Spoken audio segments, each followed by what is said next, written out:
You're knowing what you are wanting. It evolves, doesn't it? You like the feeling of desire. If you say yes, and 2 of you did, then that must mean, it does mean, that you believe that your desire is possible. You believe that the full manifestation of it is happening.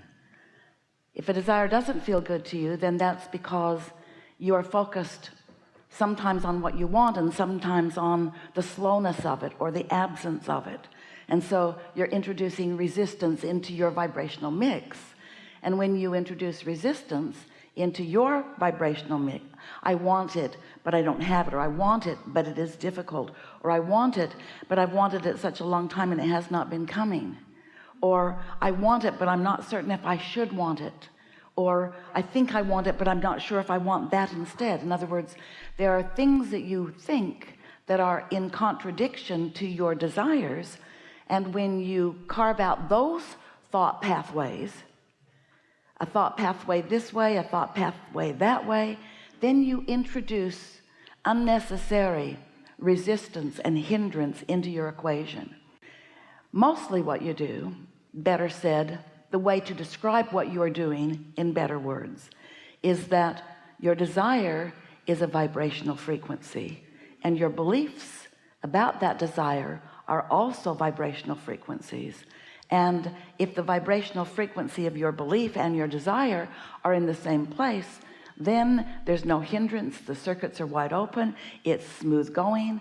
Circumstances and events, cooperative components, are easily brought to you and you to them. But if you are thinking in contradiction to your own desire, which humans do a lot, because you are mostly looking at what is, as if the manifestation holds more importance than the creation that is underway. What is already manifested in your experience, and by that we mean, because you usually mean, the car that's in the garage and the people who are in your life and the way your life has already unfolded, the manifestations, the things you can see and hear and smell and taste and touch. Those manifestations, if they are pleasing to you, then you're usually not offering resistance. But if you are aware of what is and what isn't pleasing to you, well, then you introduce resistance. So vibration equals your point of attraction, and your point of attraction, meaning you offer a frequency that the law of attraction matches with cooperative components. And so if you're focused upon not enough money, then what keeps matching up with you are circumstances and events that match that. If you feel prosperous, if you can isolate one area of your life where you feel particularly prosperous, where you feel particularly blessed, and you focus upon that subject that causes you to feel that way, then the thought, with the feeling indicating it, means that you're in a place of letting in what you're asking for. But if you don't feel blessed, if you're finding that reason to complain or that reason to argue for your limitations, then those thoughts, those practice thoughts, those thoughts that often you continue to think, those thoughts that because you continue to think them, we call them beliefs, those beliefs hold you in a holding pattern of resistance, so that even though you're asking, you're resisting, and you're asking and you're resisting, and that sort of push and pull causes tension and stress within you. What we're really getting at with this very brief segment that we want to present in a way that you can really hear it and feel it, what we're really getting at is that what is your biggest hindrance to what is becoming, because sometimes what is contains things you don't want to continue, and sometimes what is missing things you do want. So if you are mostly doing mostly what most of you mostly do, which is offer most of your vibration in response to what you are observing, then you are introducing unnecessary resistance into the equation. And as we are visiting here today, you can sort some of that out. We know you'll find some clarity about it. Do you believe that you are the creator of your own reality? Yes. Do you believe that therefore you are the attractor of it? Yes. And so as you are a vibrational offerer and therefore a vibrational asker and then a vibrational getter, our question to you is, are you getting what you want? And if you say sometimes or no, then what you are experiencing is sometimes being in the receiving mode of something either less than you want or in the receiving mode of flat out things you don't want, which means, oh, it's so simple once you put it this way. It means you have, maybe by default, maybe unconsciously, meaning you're not aware of what you're thinking, you just sort of do it out of habit. Do you ever do that? Do you ever just do things out of habit rather than thinking about them? If you're just doing it out of habit, then you may very well be carving out thought pathways to unwanted things. And what's so interesting is how you've been thinking those thoughts, you talk about them with your friends, you think those thoughts, you watch the television programs that support those thoughts, you think those thoughts, you think those thoughts, you think those thoughts, you think those thoughts until they are chronic within you. They are full-blown beliefs about things you don't want, and then you're surprised when they come to you. So that's why we ask the question, do you believe that you create your own reality? And if you do, then don't you sort of kind of want to carve out more deliberate thought pathways? Don't you want to make the things you want able to find you more easily? Don't you want to light up about that rather than about the opposite? Which makes us want to ask you another question. What influence are you under?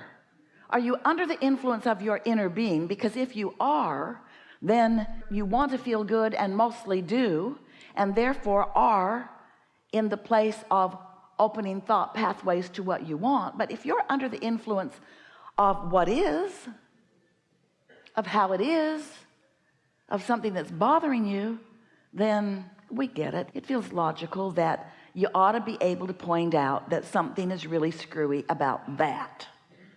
And you certainly can. Just don't make it your life pattern.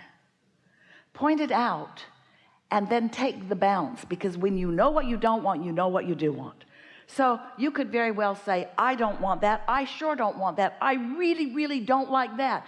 That is disgusting to me in all of these ways. I don't want that. Throw a fit, but don't let it last too long.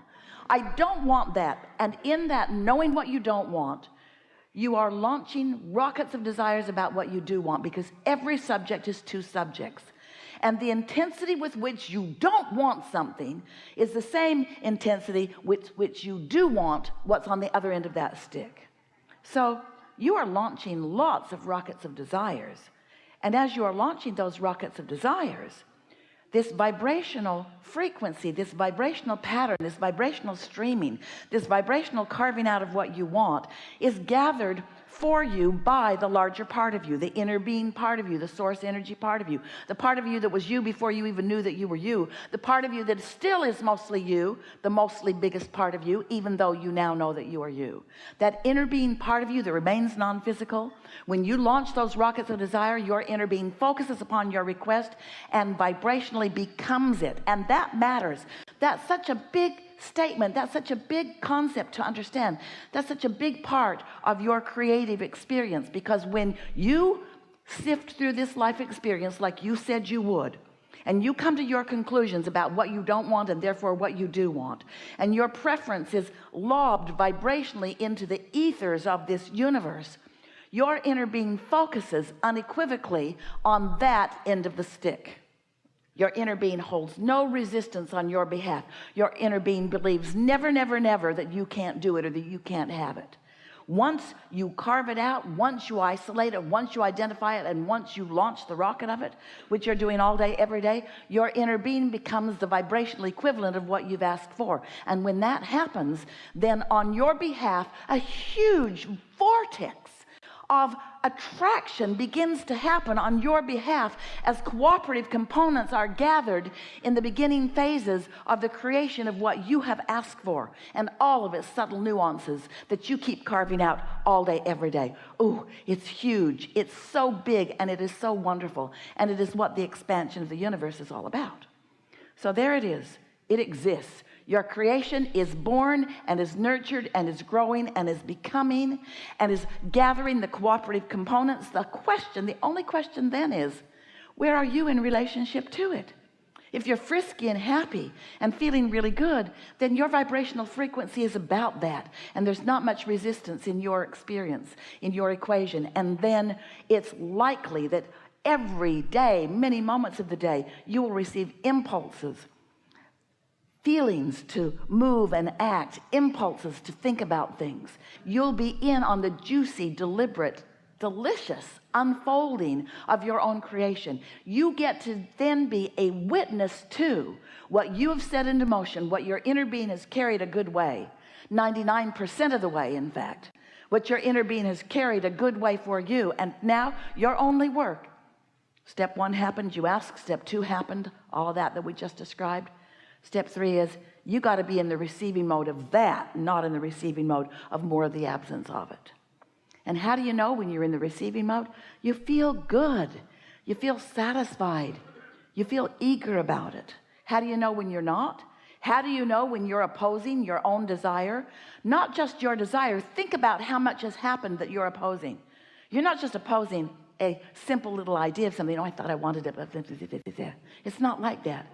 You're opposing the entire universal forces that are orchestrating on your behalf. You're opposing something so big, and that's why you feel so bad when you do it.